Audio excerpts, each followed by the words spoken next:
السلام عليكم ورحمة الله وبركاته. طلابي في كل مكان، ازيكم؟ يا رب تكونوا بخير ان شاء الله. النهارده يا جماعة لو انت حضرتك خلصت الفيديو بتاع الشرح بتاع الفصل الاول والثاني، والمفروض انك دلوقتي تكون حضرت اول حصة معايا بتاعت مراجعة الفصل الاول والثاني. ان شاء الله النهارده المفروض بعد ما تكون خلصت الحاجتين دول بالليل دلوقتي تكون بتحل الاسئله اللي متاحه على الفصل الاول والثاني، ودي الاسئله اللي ان شاء الله خارج نطاق الاسئله العاديه.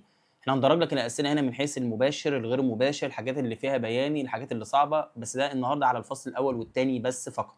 توكلنا على الله وسمي الله ويلا بينا. اول سؤال. اول سؤال هنا بيقول لك يوضح الشكل جزءا من دائره كهربيه فان قيمه المقاومه المكافئه لمجموعه المقاومات الموضحه بالرسم تساوي كام؟ طيب ده سؤال على المقاومات المكافئه وده سهل جدا. المفروض ان انت عندك في الرسمه اللي قدامك الار والار دول المفروض ان هم متوصلين على التوالي، والار دول والار دول متوصلين على التوالي، واللوكشه دي كلها على بعضها متوصله توازي. المفروض ان دول يطلعوا لك 2 ار ودول يطلعوا لك 2 ار، بقى 2 ار وار و2 ار كلهم توازي. لو انا خدت ال2 ار مع الار يطلعوا لي ار، ار وار يطلعوا لي في الاخر كام؟ نص ار اللي هي ار على الاثنين. السؤال الثاني هنا بيقول لي في الدائره التي امامك تكون شده التيار الكهربي اي تساوي كام؟ ده سؤال على اوم للدائره المغلقه، وده سؤال من اللي ان شاء الله اكيد جالك في الامتحان. اوم للدائره المغلقه ده حاجات بديهيات. بص يا سيدي، عشان تجيب المقاومه، عشان تجيب التيار الكلي، لازم اول حاجه تعملها تجيب المقاومه المكافئه. فعشان اجيب المقاومه المكافئه بشكل يعني معقد شويه اعمل ايه؟ ابعد عن البطاريه واشتغل.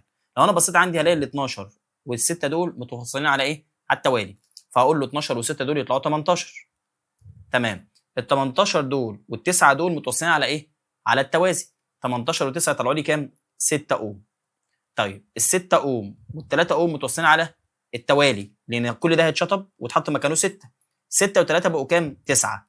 بقى عندك ال9 اوم اللي هنا، ال9 اوم وال18 اوم وال6 اوم كلهم متوصلين على ايه؟ على التوازي. فكده 18 او 9 و18 يطلعوا لي 6، 6 و6 يطلعوا لي 3، يبقى كده الار داش اللي هي الخارجيه بتساوي 3 اوم. طيب لو انا حبيت اجيب الاي، اي هتساوي في بي على الار كابيتال زائد ار سمول. الفي بي بتاعتي هنا بكام؟ قال لي ب 12 على 3 زائد 1، يطلع التيار كله بكام؟ ب 3 امبير. يبقى كده التيار كله هنا هو في السؤال قيمته 3 امبير.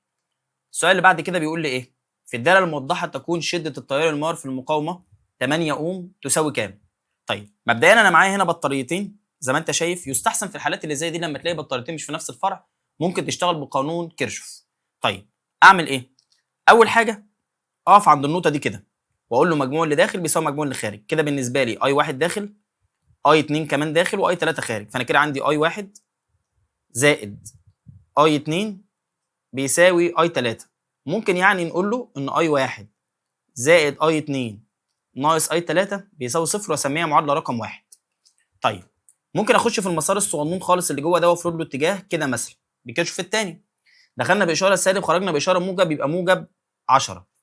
بعد كده دخلنا باشاره موجب خرجنا باشاره سالب يبقى سالب 12 بيساوي الستة مضروبه في اي 2 ومعانا في المسار يبقى 6 اي 2 بالموجب ناقص 4 اي 1 بايه؟ بالسالب عشان عكسي. يبقى سالب 2 بيساوي 6 اي 2 ناقص 4 اي 1. يعني لو احنا هنرتبها كده يبقى 4 اي 1 زائد 6 اي 2 زائد 0 اي 3 بيساوي سالب 2. ادي المعادله رقم 2. ممكن نشتغل في المسار اللي تحت بره خالص ده كمان، نفرضه كده مثلا زي ما انا فرضته. دخلنا باشاره سالب خرجنا باشاره موجب يبقى 12. 12 بيساوي 4 في اي 1، 4 في اي 1 زائد 3 او 8 عفوا في اي 3. يبقى كده المعادله الثالثه 4 اي 1 زائد 0 اي 2 زائد 8 اي 3 بيساوي 12. يستحسن في الحالات اللي زي دي طبعا تشتغل بالاله الحاسبه طالما انت عندك 3 مجاهيل من نفس النوع. فتعالى نفترض ان احنا هنجيب مين؟ المعادلات دي بالاله الحاسبه. المفروض انك هتجيب ايه؟ المعادلات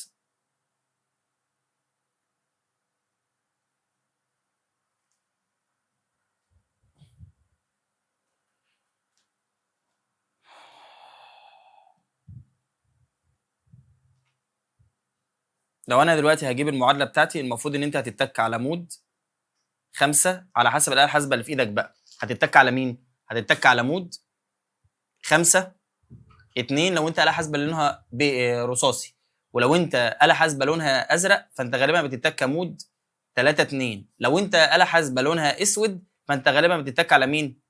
على مود 3 2 برضه. ساعتها هيطلع لك بالآلة الحاسبة الاي 1 والاي 2 والاي 3. تمام كده؟ ده بالنسبه لي لو انت حبيت تجيب اي تيار انت عايزه. طبعا انا هنا جبت اي 1 واي 2 واي 3، فهنا السؤال مبني على قانون كيرشوف الثاني. السؤال اللي بعده بيقول لي لديك دائره كهربيه كما بالشكل، فان النسبه بين اي 3 الى اي 2. طيب السؤال ده برضو يا جماعه لو بصينا له طالما عنده بطاريات مش في نفس الفرع يستحسن نشتغل بقوانين مين؟ كيرشوف عموما. بص يا سيدي، اولا انا معايا هنا في المسار بتاعي لو انا وقفت عند اي نقطه، ولنفترض مثلا ان انا واقف لي عند اي نقطه ايا كان، احنا عايزين نجيب اي 3 واي 2. يبقى انا يا اولاد عشان خاطر الاسئله زي دي بتبقى اسئله محيره شويه، يبقى انا لازم اجيب مسار فيه اي 3 واي 2. طيب بص لي كده في المسار اللي بره خالص ده، المسار ده لو انا اشتغلت فيه بقانون كيرشوف الثاني بس هقول له ايه؟ بص كده، هنفترض مثلا ان انا هقول له ان انا همشي في المسار بتاعي كده، المسار اللي انا عامله ده هيبقى 2 في بي، ما عادش فيه بطاريات بيساوي، مفيش هنا مقاومات بيساوي 2 اي 3. طيب انا بقى بص بقى المسار الجديد اللي انا هشتغل فيه ده عشان خاطر احنا مش عايزين حاجه تانية غير اي 2 بس. شوف المسار ده، بص ده كده. المسار ده يا جماعه ليه انا اشتغلت كده وما قعدتش اعمل معادلات كتير؟ يا جماعه انا عايز حاجه معينه، عايز اي 3 على اي 2، يبقى اجيب مسار فيه اي 3 واجيب مسار تاني فيه اي 2. طب تعالى نشتغل في المسار ده كده. لو افترضنا ان احنا هنمشي بالمسار بتاعنا بالمنظر ده، دخلنا باشاره سالب خرجنا باشاره موجب، يبقى في بي بيساوي 4 في اي 2، ما عادش في حاجه تانية خلاص. كده لو انا قسمت المعادلتين دول على بعض، شد شرط الكسر كده، دي فيها الواحد دي فيها الاثنين، دي فيها الواحد او دي هنسيبها زي ما هي، يبقى كده الفي بي هتروح مع الفي بي، يتبقى لي 2 على 1 بيساوي 1 على 2، هنا اي 3 على اي 2. لو طلعنا 2 دي فوق يبقى 4 على 1 بيساوي اي 3 على اي 2. اذا الاجابه بتساوي كام؟ 4 على 1، يبقى اجابه رقم د. السؤال اللي بعده بيقول لي يبين الشكل سلكين اكس وواي، طول كل منهما 1.6 متر والبعد بينهما 20 سنتيمتر. يبقى احنا عرفنا كده الطول ب 1.6 متر. بيقول لي هنا فتكون القوة المغناطيسية المتبادلة بين السلكين. القوة المتبادلة بين السلكين لها قانون كلنا عارفينه، اللي هو اللي اف بتساوي ميو اي 1 اي 2 في ال على 2 باي دي. خلينا نعوض كده تعويض مباشر على طول. الميو بتاعتنا ومن غير طبعا يعني ممكن نخش على الآلة الحاسبة على طول من غير ما ما نقعد نكتب على اللي هنا. شوف يا سيدي، هنكتب كام؟ هنكتب 4 باي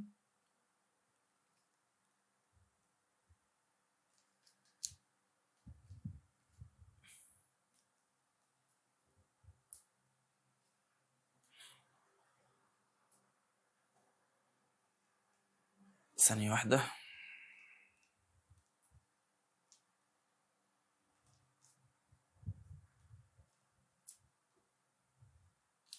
من غير ما نشتغل بالآلة الحاسبة خالص دي لأن شكلها مش مظبوطة. المهم إن السؤال تعويض مباشر في المطلق يعني يا جماعة. ال4 باي في 10 أس 7 في تيار الأولاني اللي هو 2 أمبير، في تيار التاني اللي هو ب 4 أمبير على 2 باي دي، والمسافة بين السلكين قال لي بكام؟ ب 20 سنتيمتر. أظن السؤال مباشر جدا مش محتاج حتى إن احنا نقف قدامه. طيب السؤال اللي بعد بيقول لي هنا الشكل المقابل يوضح موصل A B C D يمر به تيار شدته 4 أمبير بموضوع بجواره سلك او بجانبه سلك اكس يمر به تيار شدته 2 امبير على بعد 4 سنتيمتر منه. بصوا يا جماعه، هو هنا عايز يعرف مقدار القوه المؤثره على السلك اكس، القوه الكليه بكام. السؤال ده يا جماعه فيه 8 قوه، بس انا مش مطالب خالص ان انا اجيب ال8 قوه.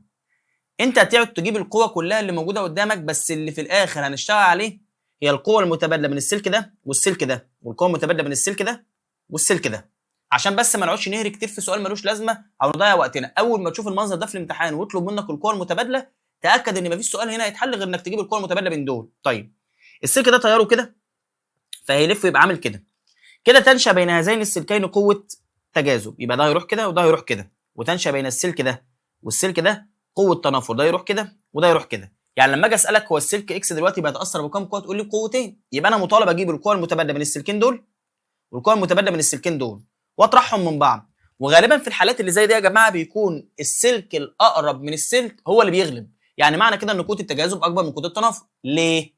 عشان انت عارف ان الاف المتبادله بتساوي ميو اي 1 اي 2 في ال على 2 باي دي. ادى الاف وادى الدي، العلاقه بينهم علاقه ايه؟ عكسيه طبعا. فكلما قلت المسافه كلما زادت القوه. يبقى لما اجي اجيب له الاف توتال عشان ما نهريش كتير في السؤال، اجيب له القوه المتبادله بين السلكين دول اللي هي ميو. تيار السلك الاولاني هو مديهوني 2، تيار السلك الثاني ب4، في ال بتاعتنا اللي هي بكام؟ ال بتاعتنا المشتركه بينهم هما الاثنين ال 30 سم اللي قدامي دول، يبقى 30 في 10 اس سالب 2 على 2 باي المسافه بين السلكين الاولانيين 4 في 10 اس سالب 2. تمام كده؟ ناقص القوه المتبادله من السلكين التانيين اللي هو السلك ده زي ما قلت لك والسلك ده، اللي هي ده بالنسبه لي كان قوه التجاذب وده بالنسبه لي قوه الايه؟ التنافر. طيب يبقى ميو التيار الاولاني 2، التيار الثاني 4، طول السلك 30 في 10 اس سالب 2 على 2 باي المسافه بين السلكين هي كل الحته دي يا جماعه 10 و4 يبقى 14 في 10 اس سالب 2. وعمليه الطرح بالاله الحاسبه هتكون سهله ان شاء الله. وطبعا السلك بتاعك احنا هنا بنسعى على السلك، يبقى السلك بتاعك هيتحرك ناحيه مين؟ اليمين. يبقى غالبا الاجابه دي يا الاجابه دي على حسب بقى ما تطلع اجابتك بالاله الحاسبه. السؤال اللي بعده بيقول لي الشكل يعبر عن جلفانومتر حساس، اي من الاشكال يعبر عن عمليه تحويل الجلفانومتر الى اميتر اقصى تيار يقيسه 1 امبير. كده ده سؤال تحويل الجلفانومتر الى اميتر. فساعتها لو قلنا ار اس بتساوي اي جي ار جي على اي ناقص اي جي، يبقى الار اس بتاعتي بتساوي الاي جي 10 مللي يعني 10 في 10 اس سالب 3 في الار جي اللي هي 9 و9 من 10 على اي اللي هي اللي انت عايز تقيسها 1 ناقص الاي جي اللي هي كانت بكام؟ 10 في 10 اس سالب 3. خلينا نستخدم الاله الحاسبه.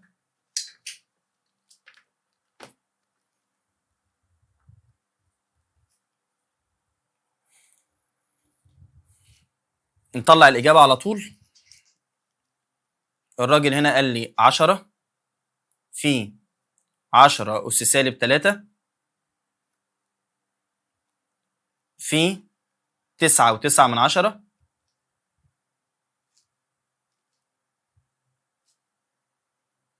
على 1 ناقص 10 في 10 أس سالب 3. 10 في 10 أس سالب 3.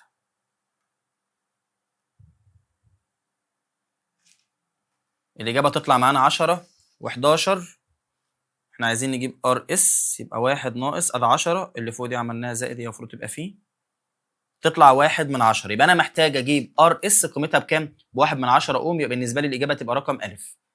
السؤال اللي بعد بيقول لي طبقا للبيانات الموضحه بالرسم يكون اقصى فرق جهد كهربي يمكن قياسه بالفولتميتر هو. طيب احنا بصوا يا جماعه، قراءه الفولتميتر هي عباره عن ان الفي بتساوي في جي زائد في ام. يعني الفي بتساوي اي جي افتح قوس ار جي زائد ار ام.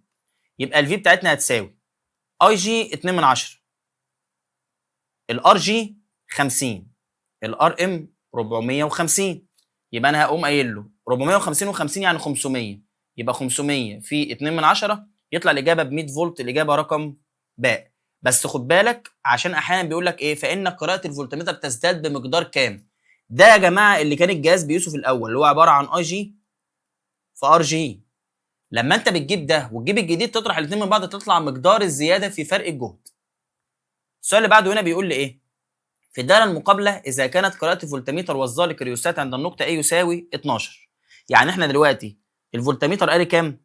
قال 12 فولت. ده معناته يا جماعه ان احنا لو شقلبنا هذا الفولتميتر وحطيناه فوق كده فبيبص على بطاريه يبقى يرى هو كمان كام؟ 12 عشان المقاومه الداخليه بصفر. طيب وقراءته عند تحريك الظالق الى النقطه B تساوي 3 فولت. يعني انت لما شلته وحركته الظالق بتاعك كان كده كده كده وديته لحد النقطه B، فانت كده خدت نص المقاومه بقى معاك هنا مقاومه كمان.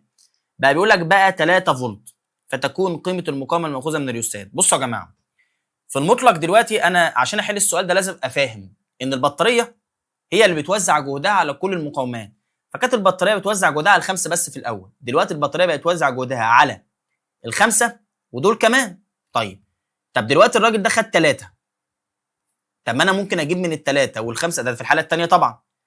3 على 5 يعني الكلام ده ب 6 من 10 امبير، ده التيار.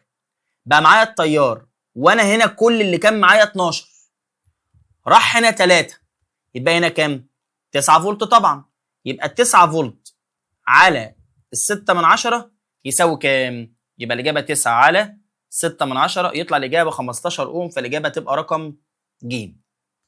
في الدائره الموضحه بالرسم، اذا كانت قراءه في 3 تساوي 8 من 10 فولت، في 3 اللي هو ده 8 من 10، اي الاختيارات تعبر عن قراءه كل من في 1 وفي 2؟ صلي بينا على الحبيب يا حبيب قلبي. دلوقتي انا معايا الفي ومعايا الار، اول حاجه اجيبها التيار 8 من 10 على الاثنين، طلع التيار اللي موجود في الدايره بكام؟ ب 4 من 10. جميل قوي. بقى معايا التيار قيمته ب 4 من 10 امبير.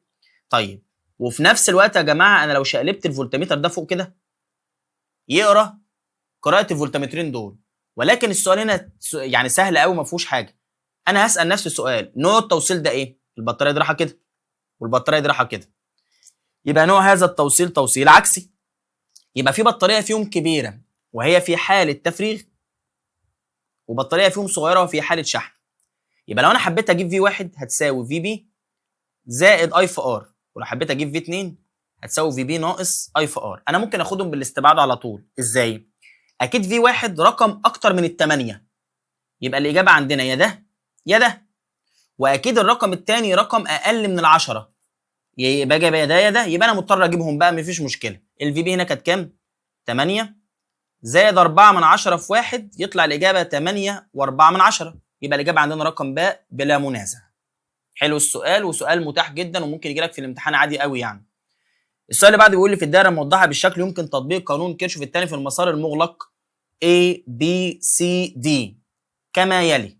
حضرتك ده سؤال على انك تجيب معادله، وده سؤال كان موجود في امتحان 22.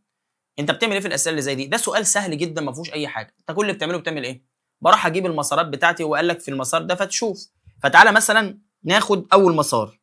المسار بتاعنا عامل كده، ده اي 3 وده واضح ان هو اي 1 وده واضح ان هو اي 2. خلاص على حسب ما احنا عدلنا يعني، عشان ممكن تكون الايه التصوير يعني الملف مش احسن حاجه يعني. فبص يا سيدي، لو انا دلوقتي فرضت المسار بتاعي كده، دخلنا باشاره سالب خرجنا باشاره موجب يبقى 12، دخلنا باشاره موجب خرجنا باشاره سالب يبقى سالب 8، بيساوي 2 في اي 2 ناقص 1 في اي 1.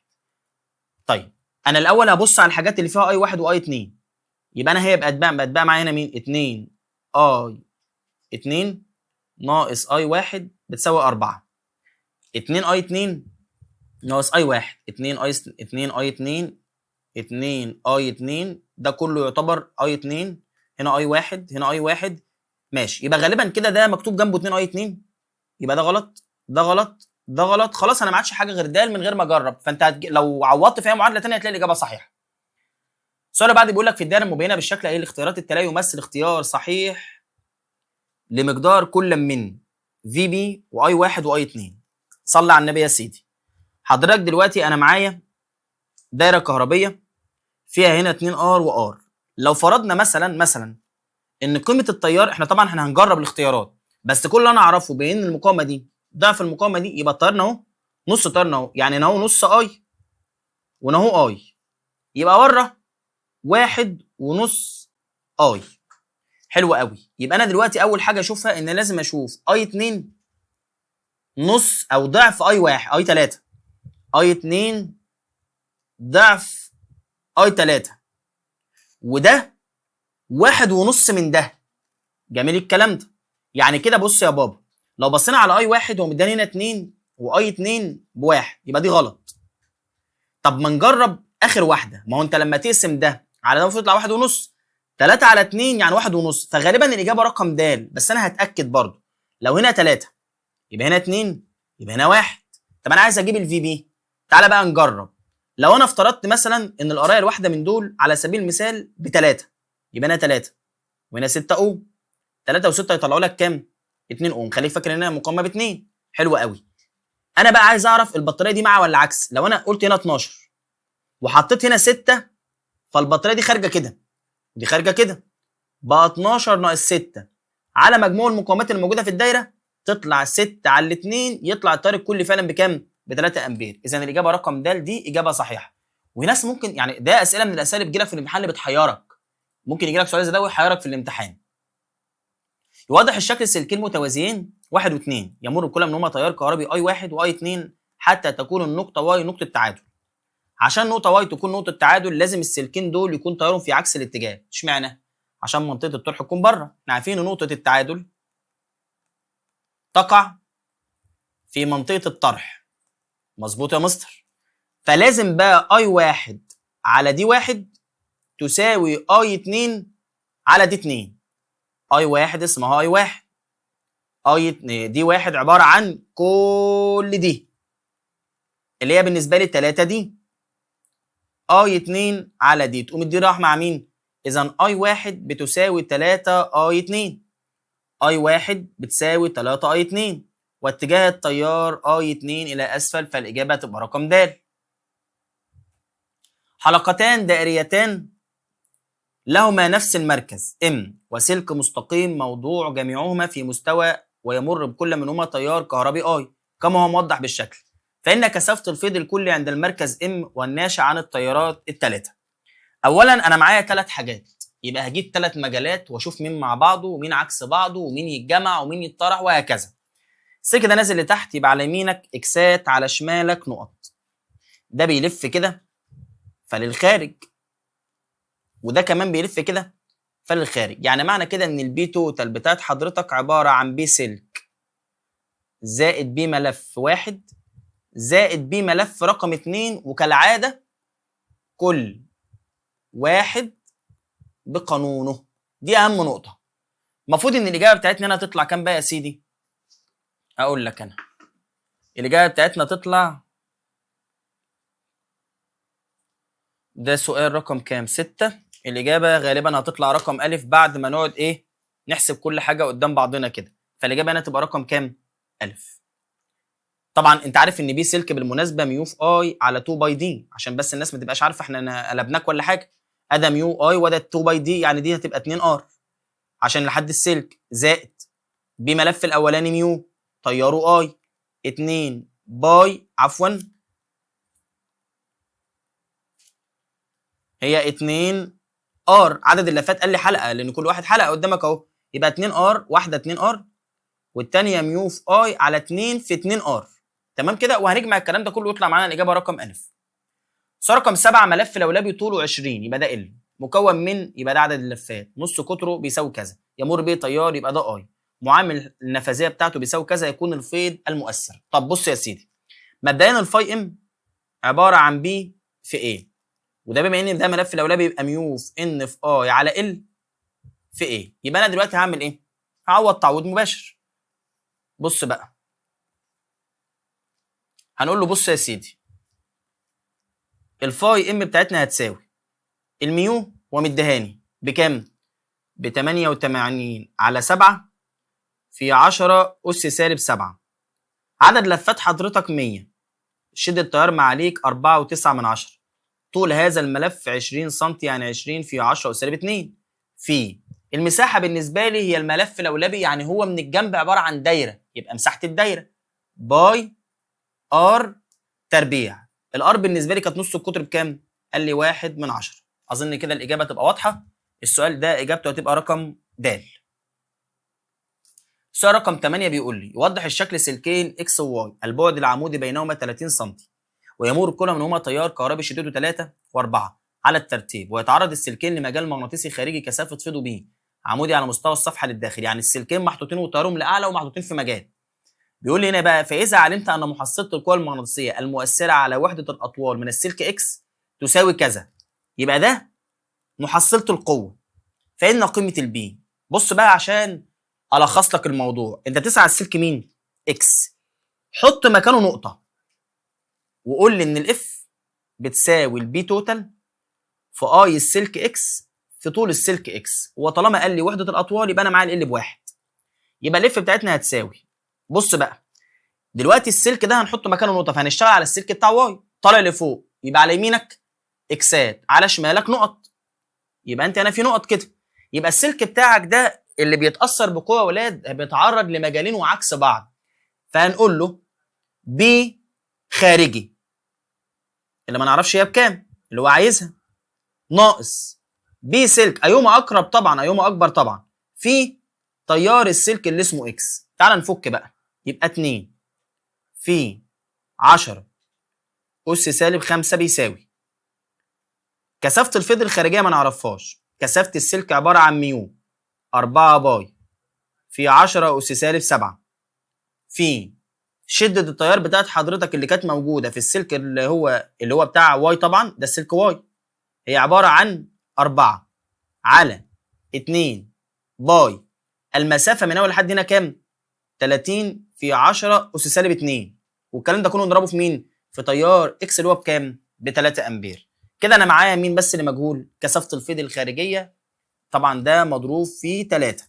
كده كثافه الفيض الخارجيه هي بس اللي هنجيبها. كثافه الفيض الخارجيه دي هتطلع الاجابه بتاعتنا رقم كام يا اولاد؟ هتطلع الاجابه بتاعتنا رقم باء، هي الاجابه الصحيحه. السؤال رقم 9 بيقول ملف مستطيل يمر به تيار كهربي موضوع في مجال مغناطيسي بحيث يميل مستوى الملف على خطوط المجال المغناطيسي بزاويه 60. ماشي. وكان مقدار عزم الازدواج المغناطيسي موسع الملف يساوي مقدار عزم ثنائي القطب. يعني حضرتك الام دي بتساوي التاو، فان كثافه الفيض هو في العادي اصلا الام دي بتساوي التاو ساين او تاو على بي ساين الثيتا، الاثنين دول بيساووا بعض. يبقى انا دلوقتي لو حطيت احط ساين كام؟ هو قال لي هنا ان الملف يميل بزاويه 60، وانا في عزم الازدواج يا اولاد بشتغل على العمودي على الملف والمجال. يبقى دلوقتي اهو قايل له ان الام دي زي ما هي، والتاو زي ما هي، والبي زي ما هي، بس هحط ساين كام؟ 30. تقوم دي راحه مع دي، ساين 30 بنص يعني كانها 1 على 2 تطلع فوق، اذا البي في الاخر طالعه 2 تسلا. ليه الاجابه رقم كام؟ الف. السؤال اللي بعده بيقول لي يمثل الشكل مجزئ تيار في جهاز اميتر تيار مستمر. ماشي. اي من الاختيارات التاليه يمثل الترتيب الصحيح لحساسيه الجلفانوميتر. حلو. طبعا احنا عارفين كل ما الار اس تقل، كل ما الار اميتر تقل، كل ما الجهاز يقيس تيار اكبر، كل ما الدقه تزيد، المدى يزيد، الحساسيه تقل. يعني انت كل ما تقلل الار اس كل ما الحساسيه مالها تقل. يبقى قال لهم حساسيه اكس، بعد كده زد، بعد كده دبليو، بعد كده مين؟ واي. فالاجابه هنا غالبا هتكون رقم كام؟ رقم ج، واي اكبر حاجه، بعد كده دبليو. مظبوط. يبقى الاجابه عندنا رقم ج هي الاجابه الصحيحه. فولتميتر مقاومته كذا واقصى فرق جهد يمكن قياسه كذا. يبقى يا جماعه طالما جهاز داخل يتعدل يبقى ده هنسميه ار جي. اقصى فرق جهد يمكن قياسه يبقى ده مين؟ في جي. فان قيمه مضاعف الجهد اللازم توصيله والذي يعمل على زياده فرق الجهد المقاس بمقدار 10 مرات، يعني بقى 11 في جي عشان قال كلمه بمقدار. يبقى انا لو محتاج اجيب الار ام، الار ام بتساوي في ناقص في جي على اي جي. طب واحده واحده كده، الفيهايه بتاعتنا 11 في جي ناقص في جي على اي جي، يطلع 10 في جي على اي جي، يعني يطلع 10 من ار جي، لان الفي جي على الاي جي على الار جي، يطلع الاجابه 10 من ار جي. ار جي كانت بكام؟ ب 100. يبقى الاجابه عندنا 10 في 100، يعني الاجابه تطلع كام؟ 1000 اوم، اللي هي بالنسبه لي 1 كيلو اوم، اللي هي الاجابه رقم كام؟ د. السؤال اللي بعده بيقول لي اوميتر اتصل بمقاومه خارجيه اكس، يبقى دي اسمها ار اكس. فانحرف المؤشر 3/4 بقى تدريجي. يبقى انا معايا، طالما معايا المعلومه دي يبقى انا اعمل ايه؟ اروح اجيب ار الجهاز، اقول له ار اكس بتساوي ار الجهاز في مقلوب التدريج ناقص 1. ار اكس بالنسبه لي 400، ار الجهاز بالنسبه لي مش معايا. التدريج كان 3 على 4، شقلبناه 4 على 3، شلنا منه 1 بقى كام؟ تلت، ومنها ار الجهاز بتساوي 1200. حلو. بيقول لك هنحط مقاومه خارجيه مقدارها كام؟ 6000. يبقى نكتب 6000 بتساوي ار الجهاز 1200 في مقلوب التدريج ناقص 1. 6000 على 1200 يبقى 6000 على 1200 يطلع 5. نودي الواحد الناحيه الثانيه بقوا 6. نشالب التدريج بقى سدس. اذا الاجابه عندنا سدس التدريج. الاجابه هنا كانت رقم كام يا اولاد؟ الف. السؤال اللي بعده، في دايره الاوميتر الموضحه عند توصيل مقاومه اخرى الى المقاومه المجهوله ار اكس على التوالي، انحرف المؤشر الى 3 اخماس من تدريج الجلفانوميتر. لحظه واحده كده، الراجل بيقول لك احنا عندنا مقاومه اخرى عند توصيل مقاومه اخرى الى المقاومه الار اكس اللي كانت موجوده. اولا ده ار سي، ار جي، ار في، دي اسمها ار اكس. فان قيمه المقاومه الاخرى التي تم توصيلها تساوي كام؟ طيب يبقى انا دلوقتي محتاج اعرف ار الجهاز بكام الاول. ار الجهاز اللي هي عباره عن ار سي زائد ار جي زائد ار في. ار سي 5 ار اكس زائد ار اكس زائد 3 ار اكس. 5 و3 8، 8 و1 9 ار اكس. كلام جميل. الراجل بيقول لك احنا حطينا مقاومه، فان قيمه المقاومه احنا حطينا مقاومه ثانيه معاها.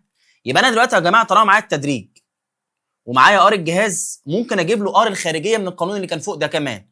يبقى ار اكس هتساوي، مالكش دعوه بدي خالص، مش هنبص لها دلوقتي. ار الجهاز طلعت كام؟ 9 ار اكس في التدريج بتاعنا كان كام؟ 3 على 5. لما نشيله بقى 5 على 3. لما نشيله 1 بقى 2 على 3. دي فيها الواحد. تمام كده؟ دي فيها التلاتة. يطلع ار اكس بتساوي 6 ار اكس. يبقى المقاومه الخارجيه اللي كانت محطوطه في الوقت ده كانت 6. طب انا معايا منهم كام؟ ار اكس. يبقى انا حطيت يا جماعه 5 ار اكس. سؤال من الاسئله العاليه قوي، مهم قوي السؤال ده يا جماعه. بعد كده هنخش على الاسئله بتاعت المقارنه بقى. كده انت خدت الاسئله بتاعت المباشر، اسئله غير مباشر. نخش على المقارنات بقى. لديك 4 اسلاك مصنوعه من الالومنيوم، اي من هذه الاسلاك اقلهم في المقاومه. المفروض انك عندك في ار بتساوي رو اي في ال على باي ار تربيع. الرو اي ثابته والباي ثابته، يبقى احنا كل مره هنقسم ال على ار تربيع. يبقى انا 3 على 9 يعني كانها 1 على 3. دي 4 على 4 يعني كانها 1، لان ده هتتربع كل مره هنربع دول طبعا. دي هتبقى 2 على 1 يعني يطلع كام؟ 2. اللي بعدها هتبقى 1 ونص على نص الكل ايه؟ تربيع. يبقى الترتيب بتاعنا الصحيح اقلهم مقاومه هي الاجابه رقم 4 اللي هي تلت، لان كل الارقام دي هتطلع رقم طبعا اكبر من 1 صحيح، فالاجابه تبقى كام؟ السلك رقم 4. الشكل يوضح توصيل بطاريه في دايرتين مختلفين كل على حده. ده سؤال من الاسئله اللي متاحه جدا في امتحانك برضه، اللي هو يجيب لك دايرتين وقوم للدايره المغلقه. دي من الحاجات المهمه. اذا كانت قراءه الاميتر في الدايره الاولى 1.2. طيب هو في الطبيعي الفي بي بتساوي اي افتح قوس ار كابيتال زائد ار سمول. الفي بي هنا اسمها في بي. اي هنا كانت ب 1.2، ار هنا كانت ب9 زائد ار. دي معادله. روح الناحيه الثانيه، الفي بي هتساوي نفس القانون اي افتح قوس ار زائد ار. الفي بي هتساوي الاي كانت بواحد، ار كانت ب 11 زائد ار. واضح جدا ان ده في بي وده في بي ساوون ببعض. 1 في 11 ب 11 زائد ار بيساوي 1.2 في 9 يطلع 10.8 زائد 1.2 ار. ودي لي دي الناحيه الثانيه يبقى 2 من 10 ار، ودي وديها لي الناحيه الثانيه يبقى لي كام؟ 2 من 10. اذا الار الداخليه بتساوي كام؟ 1 اوم. فتكون المقاومه الداخليه بتاعتي بتساوي 1 اوم. الرسم المقابل يمثل 4 اسلاك يمر بكل منهما تيار مختلفان زي ما انتم شايفين. فاذا كانت كثافه الفيض عند النقاط اكس وواي وزد ودي متساويه. طيب بيقول لك مين في دول هيبقى اكبر شده تيار؟ الطبيعي جدا يا جماعه طبعا ده اي 1 اي 2 اي، كلما اقتربت كده دي قليله يبقى البي كبيره. يبقى التيار ده كان قليل مش مشكله. يبقى اكبر تيار بالنسبه لي كان 4. ليه بقى كان 4؟ عشان يا جماعه المسافه كبيره. البي بتساوي ميو في اي على 2 باي دي. فكلما زادت المسافه قلت الكثافه. طب انت عايز تخليهم كلهم سوا بعض، يبقى ترفع الحاجه الثانيه اللي هو مين؟ التيار. يمثل الشكل سلكا مستقيما يحمل تيارا كهربيا. اي الاختيارات التاليه يعبر بشكل صحيح عن العلاقه بين كثافه الفيض المغناطيسي بي الناشئه عن تيار السلك عند النقطه واي وزد زي ما انت شايف. بص يا سيدي، مبدئيا احنا بنشتغل عند البعد العمودي زد ده كله وواي الحته دي بس. واضح جدا ان بي واي اكبر من بي زد، لان الدي بتاعت واي اقل من الدي بتاعت زد. يبقى كده بي واي اكبر من بي زد. والاثنين طبعا تيارهم بما ان التيار طالع لفوق يبقى هنا المجال كله مين؟ اكسات. يبقى المجال كله للداخل، يبقى الاجابه هتبقى رقم د. السؤال اللي بعده بيقول لي شكل يوضح سلك تم تشكيله على هيئه انصاف حلقات دائريه متصله معا ووصلت نهايته بعمود كهربي، اي الحلقات تكون عند مركزها كثافه الفيض اقل ما يمكن. البي بتاعت الملف الدائري ميو في ان في اي على 2 ار. عايز تزود او عاوز تقلل الكثافه، زود نص القطر.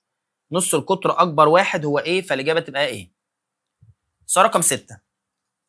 يمثل الشكل ملفين دائريين لهما نفس المركز ونفس عدد اللفات ومختلفين في نص القطر، ويمكن بكل منهما او يمر بكل منهما تيار اي 1 واي 2 زي ما انت شايف.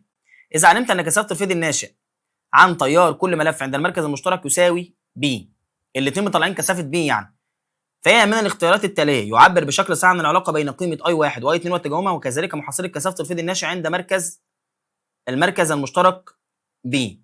طيب مبدئيا هما السلكين يمر بالشكل ملفين نفس المركز ونفس عدد اللفات ومختلفين في نص القطر، ويمر بكل منهما تيار كهربي اي 1 واي 2 كما هو موضح بالشكل. اذا علمت ان كثافه الفيض الناشئ عن تيار كل ملف عند المركز المشترك بي، يعني ده بي وده بي، تمام كده، فهي من الاختيارات التاليه يعبر بشكل صحيح عن العلاقه بين قيمه اي 1 واي 2 واتجاههما. بص يا سيدي، طالما دي ده بي وده بي، يبقى اكيد كثافتين الفيض طالما مش متساويين انصاف الاقطار مش متساويه، وطالما كده يبقى التيار اكيد مش متساوي. طيب هو قال لي هنا بقى ايه؟ عايز يعرف العلاقه بين الاثنين ايه؟ اولا لو ده بي وده بي تطلع صفر، فلو بي وبي تطلع صفر، فتعال نجرب لو الاثنين عكس بعض. فلو انا افترضت ان هي نقطه تعادل وسويت بي 1 ببي 2، فساعتها ميو في ان في اي على 2 ار بتساوي ميو في ان في اي على 2 ار، 2 وميو و2 وميو. ده حلقه وده حلقه، خلاص قال لك نفس اللفات. يبقى اي بتاعت الاولاني اللي هو اي 1 على نص قطر ار بيساوي اي 2 على 2 ار، دي راحت مع دي، يتبقى لي ان اي 2 بيساوي 2 اي 1. اي 2 اللي بره، اي 2 بيساوي 2 اي 1 كده، كاتب لي اي 2 بيساوي 2 اي 1، دي صح؟ مظبوط. يبقى الاجابه رقم باء دي اجابه صحيحه 100%. طب هنفترض ان ما كانش ده طلع صح، كنا هنقول ان هو جمع، ولما يبقوا جمع مستحيل التيارين اصلا يساوي بعض، لان طالما المسافات مش متساويه يبقى اكيد التيارات عمرها ما تساوي بعضها، فالاجابه هتبقى رقم كام؟ باء. السؤال اللي بعده، ملف لولبي من سلك نحاس معزول يمر به تيار كهربي 1 امبير، اي امبير عفوا، وكثافه الفيض بي عند ابعاد لفاته عن بعضها بانتظام، فان كثافه الفيض المغناطيسي عند محوره تصبح ربع بي. انت بعدت اللفات، يعني كده انت زودت طول هذا الملف الى 4 امثاله.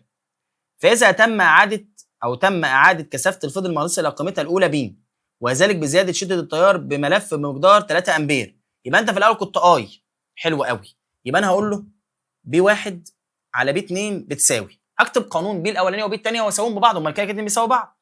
ميو عدد لفات الاولاني كان ان اي على ال 1 1 1 1، ميو ان اي ال 2 2 2 2. بي 1 بتساوي بي 2، يعني 1 الى 1 بيساوي ميو نفس الميو، عدد اللفات هي نفس عدد اللفات، لانه قال لي احنا ما غيرش في عدد اللفات حاجه، وكل عمله انه يزود شده التيار بس. اي 1 كان اسمها اي الثانيه كان عباره عن اي زائد 3، والطول الاولاني كان ال، الطول الثاني بقى كام؟ 4 ال راحت مع ال، يبقى هنا 4 اي بيساوي اي زائد 3، ودي الناحيه الثانيه، اذا 3 اي بتساوي 3، وهنا الاي القديمه كانت بكام؟ 1 امبير. هو كان عايزك تجيب له شده التيار الاولاني، فالاجابه كانت بكام؟ 1 امبير. سؤال حلو قوي قوي السؤال ده. لديك عده موصلات كهربيه يمر بها التيار الكهربي اي كما بالشكل.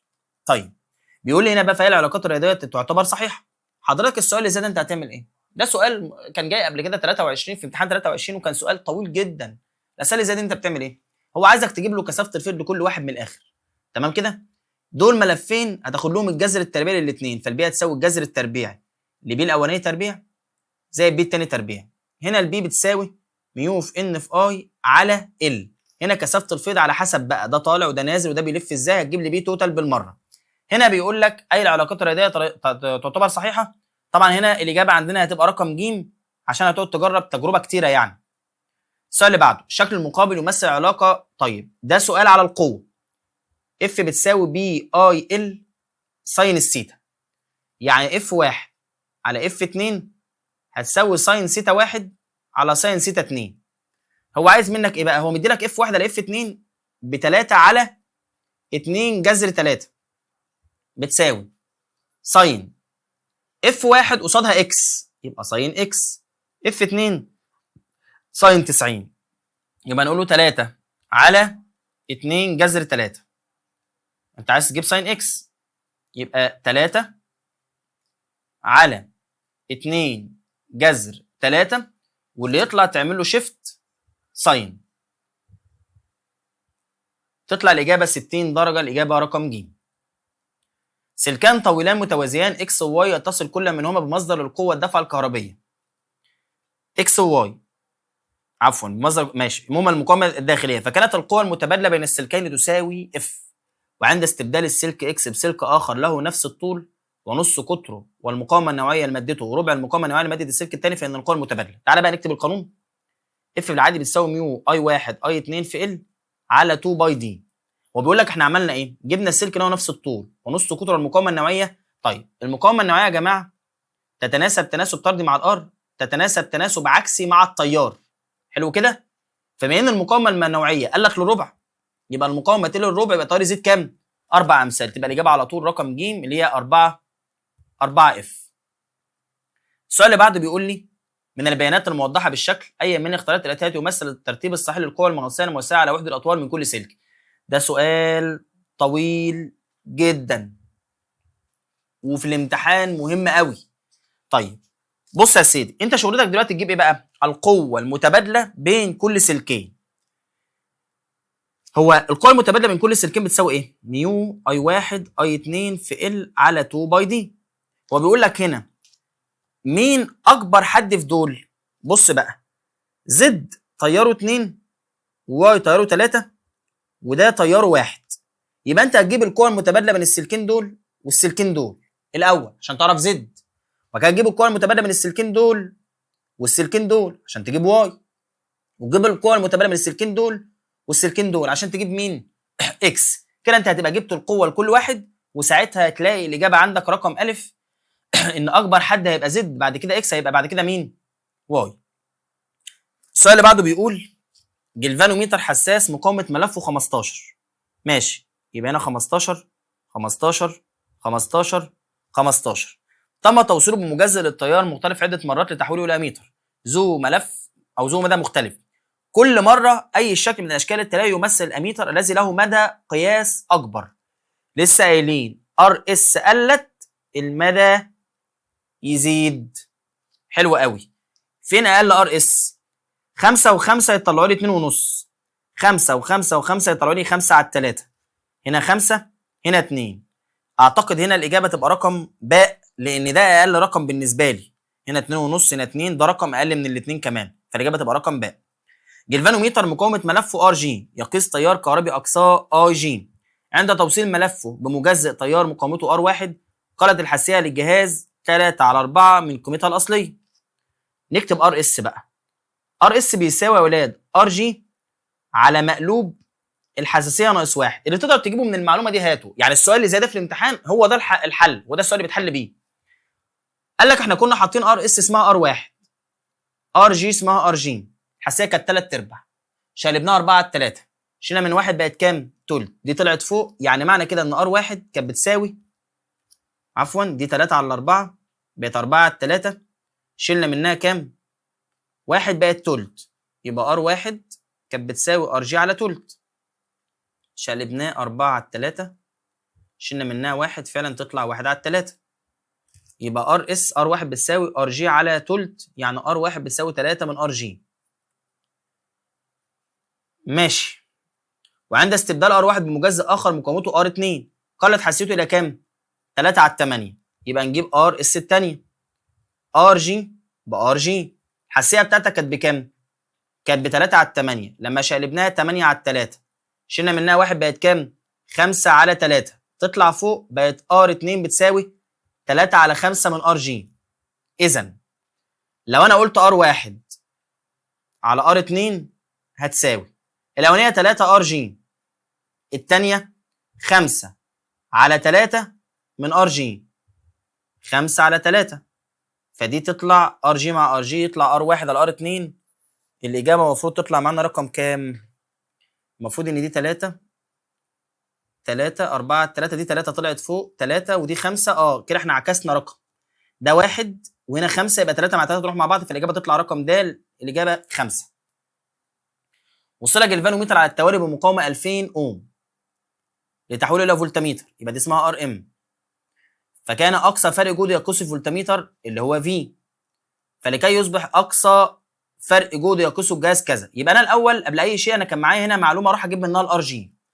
الفي في العادي بتساوي اي جي في ار جي زائد ار ام. الفي بتاعتنا كانت بكام؟ 20 ونص. اي جي 1 من 100. ار جي مش معانا، ار ام ب 2000. كده انا معايا مين؟ هجيب من هنا ار جي. فلكي يصبح اقصى فرق جهد يقيسه الجهاز 10 وربع يجب استبدال المقاومه 2000 بكام؟ هو من الواضح كده يا جماعه ان انت قللت فرق جهد للنص. عشان فرق الجهد يقل للنص لازم المقاومه كلها تقل للنص. حلو كده؟ طب المقاومه هنا كانت بكام؟ ب 2000. طبعا ما ينفعش تقول لي 1000. ليه بقى؟ لان حضرتك انت في هنا مقاومه لسه موجوده، واخد بالك؟ المهم انك هتجيب الار جي. وممكن نلعب لعبه ثانيه خالص، نقول له بدل ما نعمل الكلام ده ونشتغل بالحاجات دي خالص، نقول له بص يا عم، بعد ما نجيب الار جي هنقول له 10 ونص بتساوي الاي جي زي ما هي، ار جي احنا هنحطها هنا زائد الار ام اللي انت عايزها. الار ام دي غالبا هتطلع 975 اوم، اللي هي الاجابه رقم كام؟ رقم ج. السؤال اللي بعده بيقول لي يوضح الشكل البياني العلاقه بين فرق جهد بين قطبي بطاريه في مقاومتها الداخليه نص اوم. يعني انا معايا الار بنص اوم. السؤال اللي زي ده يا جماعه المفروض ان الميل هنا طالما ده رايح كده يبقى الميل هنا سالب ار. طب الجزء اللي بيتكتب هنا اسمه في بي، الجزء اللي بيتكتب هنا في، وده التيار، وده قانونه في بتساوي في بي ناقص اي في ار. الفي 8، الفي بي مش معانا، التيار ب4، الار قالها لي بكام؟ بنص. يبقى ال8 بتساوي في بي ناقص 2، وادي دي الناحيه الثانيه. اذا الفي بي بتساوي كام؟ 10 فولت. اذا الاجابه عندنا كانت بكام يا اولاد؟ ب 10 فولت. لحد هنا كده يا اولاد يبقى احنا خلصنا كده الجزء بتاع الفصل الاول والثاني. ان شاء الله بكره باذن الله انت هينزل لك دلوقتي كمان، يعني الفيديو ده هينزل لك ان شاء الله يوتيوب، وهينزل لك الفيديو الثاني على التليجرام زي ما قلنا لك، اللي هو الشرح بتاع الثالث والرابع.